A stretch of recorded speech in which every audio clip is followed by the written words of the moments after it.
It's Coast to Coast AM. Connie Willis here. We are back and we are talking about the Silverton Bigfoot.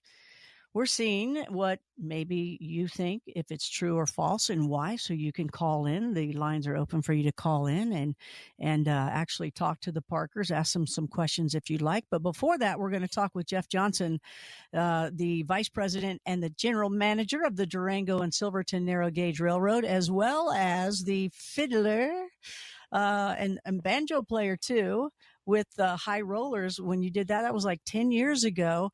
Welcome to Coast AM, Jeff. And how was that to hear your song from years ago from the High Rollers? Thanks for that nice surprise bumper moment there, Connie. That's a great memory. That little song. We were a group based out of here in Durango, Colorado, and had some wonderful years, and that little song took us, in addition to kind of being a little regional hit, took us across the pond, and we had a good time with it. So it was a lot of fun to hear that. It's a great tune. It really is. I was in country music radio for 4 years, and that is really a good, catchy tune. There's no doubt about it, but I like the way what it says as well. But and I like at the end of the video that the Colorado girl is his dog. I think that's really cool. But and there's a dance that goes along with it too. I think that's really cool. I think that's neat. It sure is. Yeah, I got a lot of mileage. A lot of fun. Haven't played it in years. Well, it was fun to watch you on the video too. He is the guy playing the fiddle. If you guys get to see it, and I hope that you get to do it. Now, Jeff, we're talking, of course, about the Bigfoot sighting, but give us a little bit of information about you and the railroad. Well, just first of all, I can't go further without saying to Shannon and Stetson, thanks for coming to ride the railroad with us. It was great to have you. And obviously, this was a little different than the trip to yesteryear you thought you were coming on, but we were sure glad that you came with us. And Connie, the railroad started essentially back in 1881 and 82 is when it was built. The line was part of an extension of the Denver and Rio Grande Western Narrow Gauge Railroad, which is a 3-foot gauge railroad that originated out of Denver back in the early 1870s, and the railroad had extensive coverage throughout the state of Colorado and also into Utah, and through time, and eventually well into the 1950s, most of the narrow gauge portion of the railroad is long gone, and the only two portions that survive today of the old San Juan extension of the railroad are the Durango and Silverton, and the line between Chama and Antonito. And so it's a very rare treat, and I appreciated that Shannon called it a bucket list trip. We feel it is for a lot of folks to come up and ride the train. It's a vintage steam-powered railroad.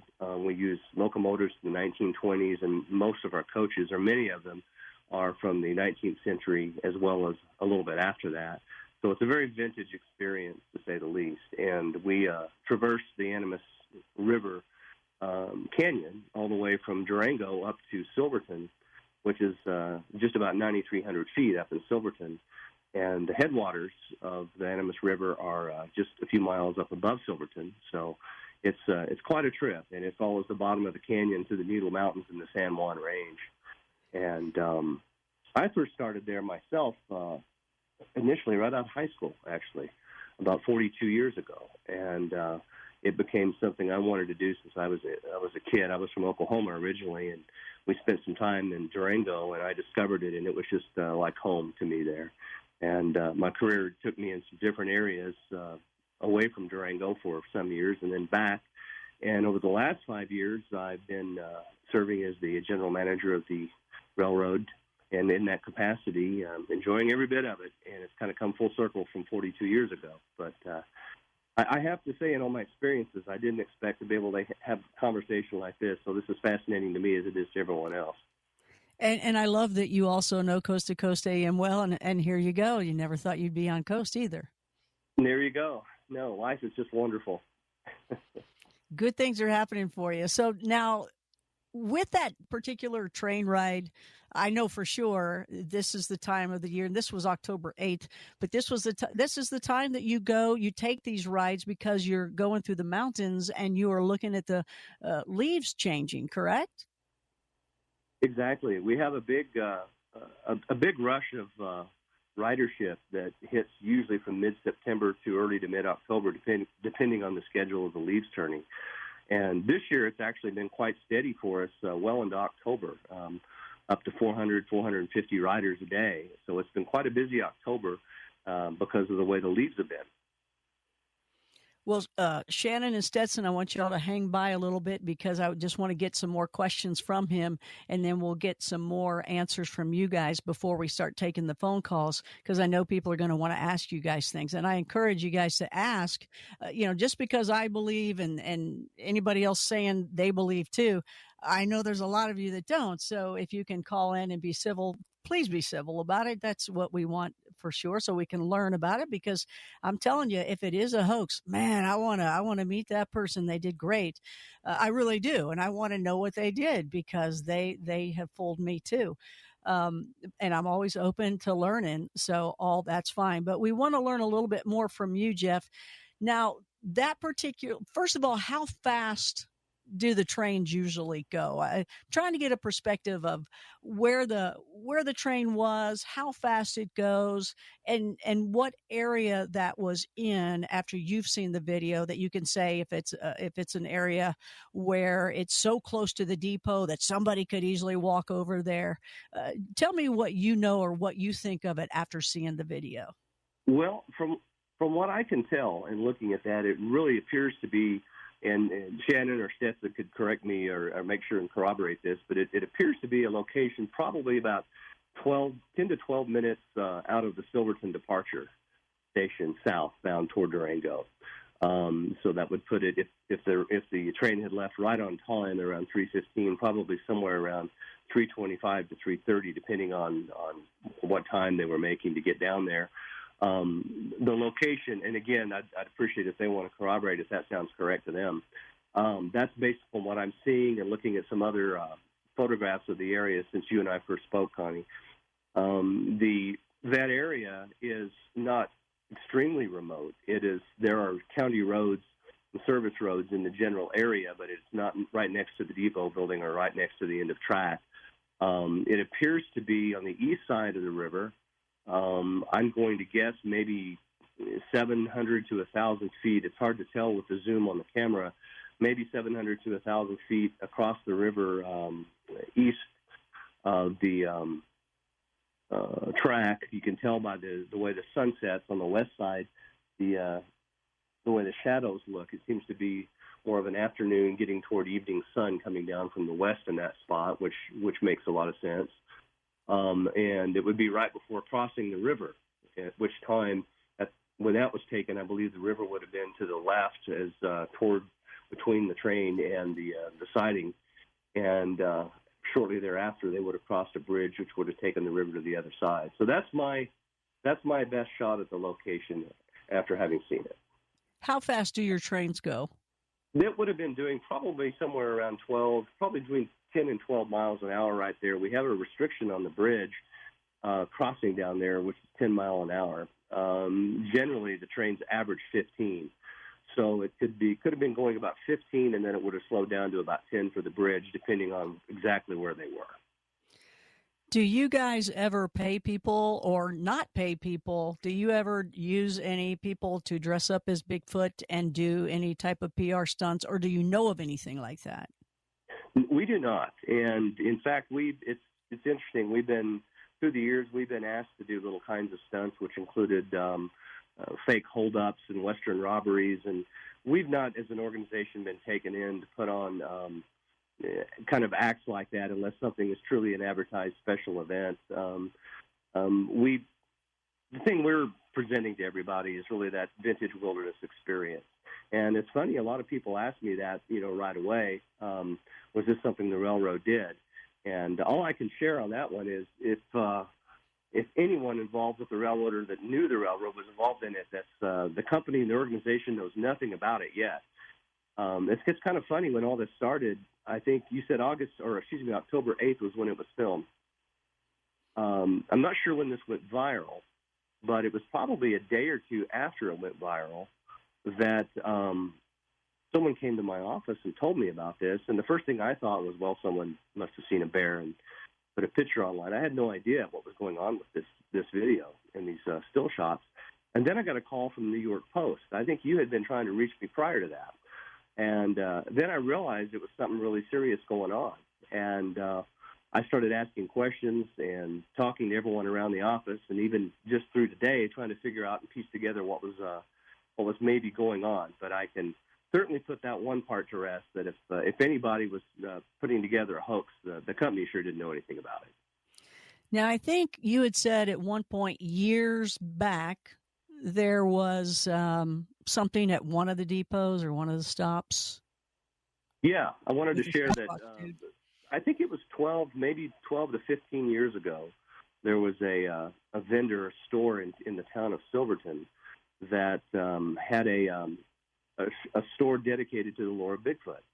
And I believe the individual that owned that store had a Bigfoot costume. I don't know what happened. I don't know if that individual's even in the country or whereabouts they are. It was quite a long time ago, and at the time I wasn't working with the railroad.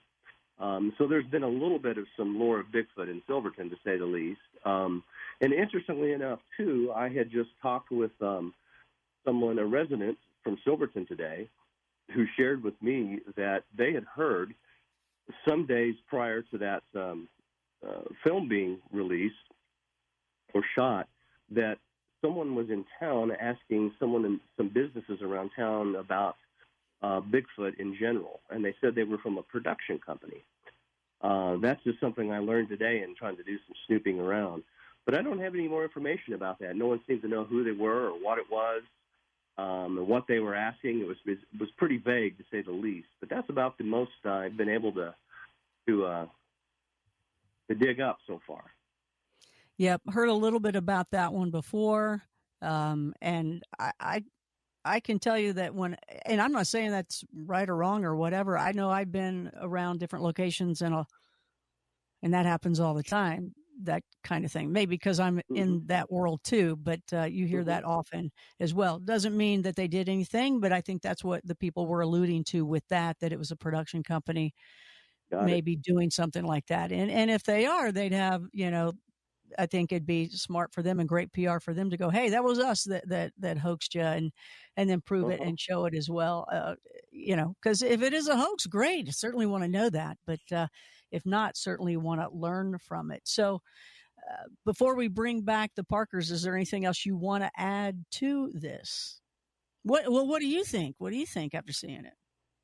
Well, it's interesting, when I was growing up, I was very much into the lore of Bigfoot and was fascinated by it. I would say that, through the years, I've kind of become, my philosophy is the older I get, the less I know, but the more I understand. I think that I don't categorically tend to be a believer or a non-believer. I'm more of a skeptic. I tend to need to see more evidence about things, and I take things kind of lightly at first. And certainly the company doesn't have a strong position on it officially, and I think that's a good thing. I think we need to let this thing be what it is. I think there are just a lot of folks out there, certainly yourself and others, who are far more expert at Bigfoot than I am, and so I kind of feel that my opinion about it probably doesn't carry a lot of weight compared to a lot of the people out there looking at this video. No experts, only researchers. No experts. You got to have good feedback for that. But one of the questions somebody had before that I wanted to make sure I asked you, it was commented before that some of the trains were, and they had thought maybe this one was, or maybe years back, that some of the trains you could actually stop whenever you wanted and jumped out, because this was kind of in an area that was not walkable to the depot, and from the first start of it and the end of it, right? So it was in an area that the train would or would not stop. I mean, can you be on this train and just stop it at any point and get out and do what you want? And I think that was probably the thought, that they stopped it and then they were able to walk in that area. Yeah, it's extremely rare that we stop outside of our stations. We do have station stops along the route. About 5 miles south of Silverton, there's Elk Park, which is right on the Colorado Trail, incidentally. There's a bridge that crosses the river, and it is the Colorado Trail. And then we have a stop down in Needleton, which is the kind of the gateway up into the Needle Mountains in Chicago Basin. Very, very popular spot. And then on down the line, we have 2 or 3 other locations that we stop. These are designated in our timetable as station stops. It's not to say if there were a special convenience for an individual or somebody that needed some consideration that we wouldn't arrange a unique stop now and then, but it's far from common. Okay, so let's talk to Shannon and Stetson, bring you guys back in so we have all 3 of you here. Stetson or Shannon, before we take a break, and then we're going to take some phone calls, so I hope you can all 3 stick around for that just to see if they have anything direct to you. It flies by, but Shannon or Stetson, do you have anything else to say with what Jeff and I were talking about? I just want to let Jeff know that it was a beautiful train ride, and we enjoyed it thoroughly. We didn't set out looking for Bigfoot. We did, like you said, just looking at the fall colors. That was just beautiful in itself. And I think just, capturing what we captured on camera and video is just kind of icing on the cake to an already beautiful experience. Oh, that's great. Stetson, can you say anything to taking the picture? Do you know how far away you think it might have been from the train? I'm not certain, but our estimate's probably around 300 yards, somewhere around in there. I think he's pretty spot on with the location because, we were at the end of the train, so the train was going around the mountain at that time. So that's why we only got the small glimpse of it, which kind of furthers, if it was a publicity stunt, as people have said, then why wouldn't the other, 300 or 400 people on the train have seen it? It's just very odd to us that, out of that many people on the train, only, maybe 4 or 5 people at most saw this, happen. And then I think some of the people who have been saying that it was the train that put it on, maybe getting it confused with the Georgetown train that actually does a Sasquatch train ride, I think in July. And people have posted pictures with the conductor and Bigfoot, but that's a completely different train ride in itself as well. Shannon and Stetson been doing their homework, and now they are known across the world after all this attention that's coming to them now with what they've got. And as well, Jeff Johnson and the train service. So you guys, if you can stick around, we'll take some calls when we come back, and stay with us, the Silverton Bigfoot. Real or not, let us know. Stay with us here on Coast to Coast AM. It's Coast to Coast AM that you are listening to. Hello there. Hope you're enjoying the evening and the shows. It's ConnieWillis.com. If you would like to join my newsletter and my shows at Blue Rock Talk, Connie After Dark, and Connie Willis, the podcast. I hope that you will sign up and be a part of one of the membership shows or the free Connie Willis, the podcast. Just go to ConnieWillis.com and learn more. And yes, sign up for the newsletter. You can see that on the top right where it says tap it on the top right. I know a couple of you had said, hey, where is it? I can't find it. It's on the top right of the menu. Thanks so much for asking about that. All right. We are talking about the Silverton Bigfoot. Lots of controversy happening there. And tonight's the night where you can ask the people that were there taking the pictures and there when the video was happening and that you heard their voices, as well as talking to the VP, Jeff Johnson of the Durango and the Silverton Narrow Gauge Railroad. That's what they were on when they were riding it, looking, celebrating their anniversary and looking at the leaf changes. The aspen are absolutely beautiful this time of year, and this happened October 8th. So welcome back, Jeff. Welcome back, Stetson, and welcome back, Shannon. Thanks so much for being here and sharing your old stories. Before we do go to some phone calls, is there anything else you guys want to add to what we've said?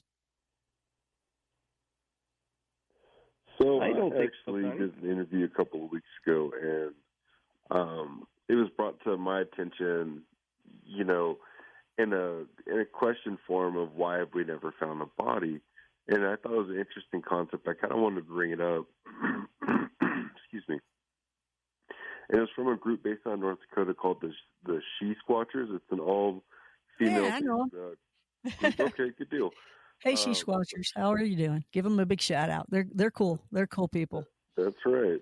But they brought up an interesting point and concept that, maybe the reason we've never found a body or a Bigfoot in the wild is because maybe they bury their dead. If anybody listening or anybody that has any insight that's on the show now wants to chime in on that, I would, I'd like to hear from his thoughts. Okay. Anything else you want to add about your sighting, though? How far away do you think as well? Your wife said like 300 yards. Is there anything else you want to add to that to where you even think it was 8 foot or 6 foot or 10 foot or anything like that? I would say we were roughly, 300 to 400 yards away. As far as size comparison, goes of how tall Bigfoot was, it's hard to say. Definitely, I believe, well over 6 foot. But, the width of its body mass, the length of its arms, the way that it was just lumbering on the hillside and not doing a flashy, hey, look at me motion, just kind of, in my opinion, it kind of leads to the validity of, the possibility it is Bigfoot. But as far as the size comparison, it is hard to say at that distance. Okay, and I think, Jeff, you had something to say. You were going to chime in there?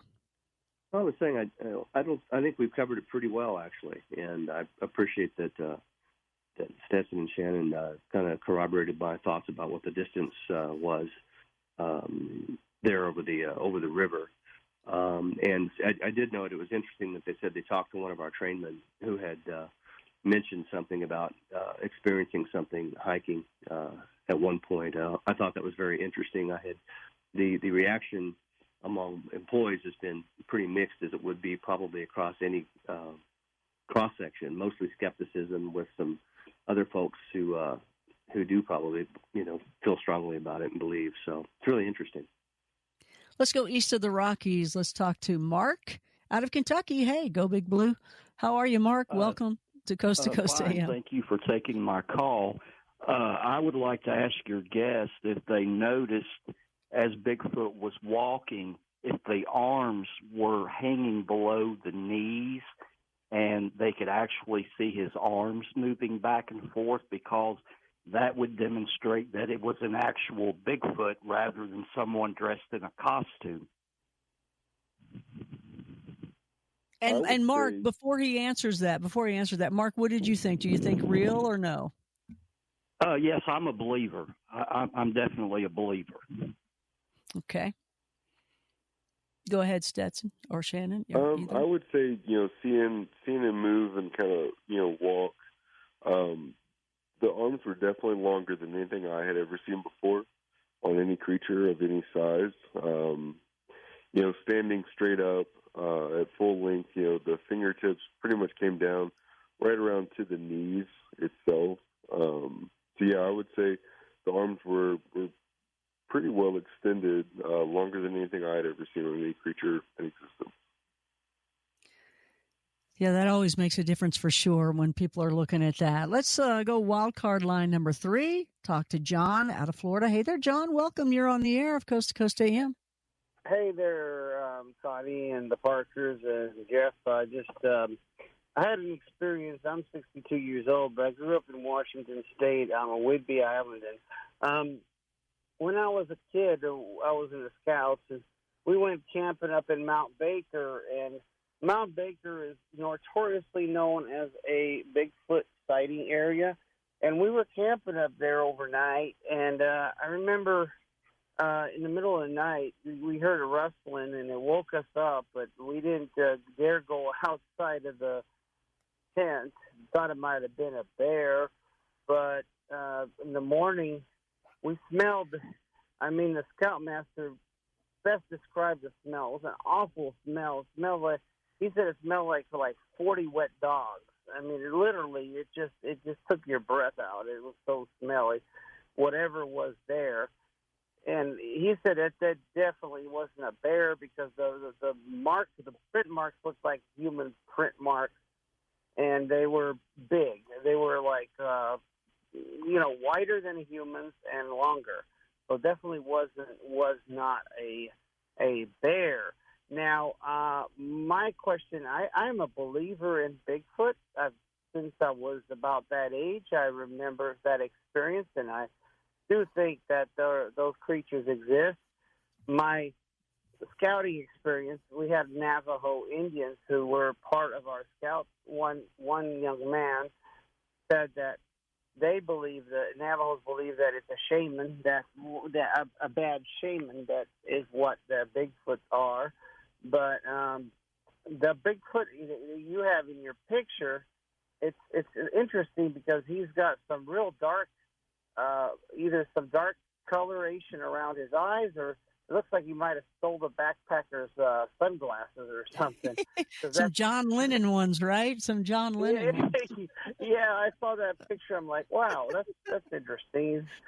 It looks like he's got some real dark shadows under his eyes, or something's going on there. I don't know what that is, but I'm definitely a believer in that. After my experiences as a kid. So you believe that the video is real, authentic? Well, I don't know, but it's definitely. I mean, somebody can't be that big. If they're wearing a suit, I mean, a human cannot be. There's not very many humans 8 feet tall, or over 7 feet tall. So, I just don't see it. I just don't see that that's possible. So, Do you believe it's 8 foot tall because of your Boy Scouting experience? Just by looking at the body shape, that picture is it's kind of hard to, but if you're on a train and you're 300 yards away, that thing is still, it has a human shape of a head. Like, my professor in college would say that it could be the Neanderthal, just like the creature that's in the lake over in Scotland, that it might have never, that creature survived because it was meant, with the perfect conditions. Could it be that perfect conditions may have allowed these creatures to survive? Like, could it be a Neanderthal? Because Neanderthals are supposed to be over 7 feet tall. So I'm thinking that if they're real, there's got to be an explanation to it. So, that it must be something like Nessie, that a freak thing that survived that wasn't supposed to survive, I guess. Well, thank you, John, for your call. Does anybody have anything to say with the dark eyes? Stetson or Shannon or Jeff? I think that we have heard everyone making fun of us for that and saying, good job, guys. You got a hunter with sunglasses on. Yeah, but I think my pictures really don't do it justice. And I know that, the pictures are super grainy and all that, but it really did not look like sunglasses to us. I know that the picture kind of looks like that, but for me, it just looks like, maybe like a dark shadow from like deep sunk eye sockets. And the brow, yeah. Right, yeah, and so it's just like kind of a shadow there. Because even if you're like really looking at the photo, it's really grainy, so it's really hard to tell, but it doesn't appear like there's a line going across for sunglasses or, even ears to say where the sunglasses would be at. Yeah, they're like monocles that can go in each eye, right? Weren't they monocles back in the old days? They put those in. Yeah, I think that's where I go back to the shadows. And the time of day, did you say it was around 3:30? Yeah, I will verify what Jeff was saying. That is about exactly the time because, we can look back at the timestamps on our photos and the video. So he's pretty accurate at the timing on that. Does anybody have an idea on the temperature? Sorry. Oh, I will tell you, it was warm in Silverton that day. So it was probably, and I know warm is relative, but for us living in Wyoming, it was like 70 degrees in Silverton that day. So to us, that's pretty warm, you know, in the Rockies with the sun out and all of that. So, you know, if it was someone in a costume, they were sweating. They were burning up. They were sweating like a dog. Because, you know, it's true. I mean, even on cooler days, because you're in that much closer to the sun, and then the elevation and just the mountains in general, that sun baking on you is hot. I mean, right. Oh, man, it just beams on you. That's why skiers have beautiful tans from Colorado and beyond, right? Beautiful, absolutely beautiful. I know we've got some more phone calls. I don't know if we can take one. Maybe we can take an, I don't know if we can hit one really quickly or not. Let's try it. East of the Rockies, Glenn, Nashville, Tennessee. Glenn, if you can make it quick, we'll take your question. Okay. Can you hear me? Yes. I wanted to ask if there was any evidence on this sighting that this was a subterranean type creature, or whatever you'd like to call it. It's been reported by some people, you know, that the Bigfoot can just disappear into the ground. And was there any evidence of that? Or did they see it? In what way did they first recognize it there? Yeah, when you all first saw it, go ahead, Stetson. So real quick, you know, when I saw it, it was walking, and you know, again, we were at a pretty far distance from it on a moving train. So when I did see it, it kind of squatted down shortly after I called it out, pointed out, "Hey, look, there's something moving. It looks like Bigfoot." It didn't seem like it was really trying to disappear into the earth as much as it was just kind of squatting down, blending with its environment, you know, as a subterranean creature. Well, I tell you what, when it cut off, I was, you know, that's when I was watching the head move like a fly and be like, wow, look at that head. What does it do? You know, it's looking around, hidden behind the bush. It cut off at that point. So I guess you all got out of range at that point, but man, I wish we could have got more. Man, it was so good. But you guys, great job. Thanks. I'm so glad that Brandon got it, and gave it and shared it, you know, and I'm so glad that you guys also got some still shots, and I'm so happy that you all have come to share that with us. I really do appreciate that. And Jeff, the same with you. Thanks so much for staying awake, and all of you are first time coast to coast guests, and we just appreciate that you guys have come and shared your story and your knowledge and your education. Thanks so much. It was a pleasure. Thank you. Thanks for having us. Thank you for having us. Yeah, I'm so glad y'all are a part of it. Thanks so much. They're believers. I'm a believer. If you are, hey, that's great to know. We really do appreciate hearing those types of things. And if anybody else has any last words, you're welcome to butt in on me. That's absolutely okay to do. Again, take a look. Go to our website. You're going to see the pictures that Shannon took. You're going to see the video. When you hear the voices, that's Shannon's voice and that is Stetson's voice. And thank goodness Stetson had seen it, you know, and said, look, what is that that's moving? And got that shot. I think it's absolutely amazing. I think it shows where you know, a lot of people say they don't walk out in the open, but we have, if you search the internet some more, we have some people that have captured. Dave Oz is one of those in that area of the world, of the country, that has seen and captured on video walking out in the middle of nowhere, this thing that looks exactly like what you would call a Bigfoot. And then there's other video that's been sent to me recently showing it too. So I don't know, just do some more research, check around. And if you don't agree, that's fine. That's all cool. I believe, and I thank them so much for being there. All righty. Thank you as well for being a part of it. And Joe from Monterey earlier, if you like the show, write in and tell Mr. George Norrie, hey, George Norrie, that was a great show. That's always fun too. So from the foothills of the Colorado Rockies, I want to thank Julie Talbot, Bill May, Lisa Lyon, Tommy Danheiser, Dan Galani, Stephanie Smith, Mike Cosio, Lex Lonehood, Sean Ledesur, Tim Banal, Gina Salvati, Donna Walker, Chris Burrows, Ian Punnett, Lisa Garr, Richard Searit, George Knapp, and of course the man, George Norrie. That's the whole Coast to Coast AM team. And hey, until we meet again, join me on Blue Rock Talk, Connie After Dark, Connie Willis, the podcast, at ConnieWillis.com to learn more. Keep watching the night skies and continue with me to seek out the strange and uncover the unknown. For Coast to Coast AM, I'm Connie Willis. Bye for now.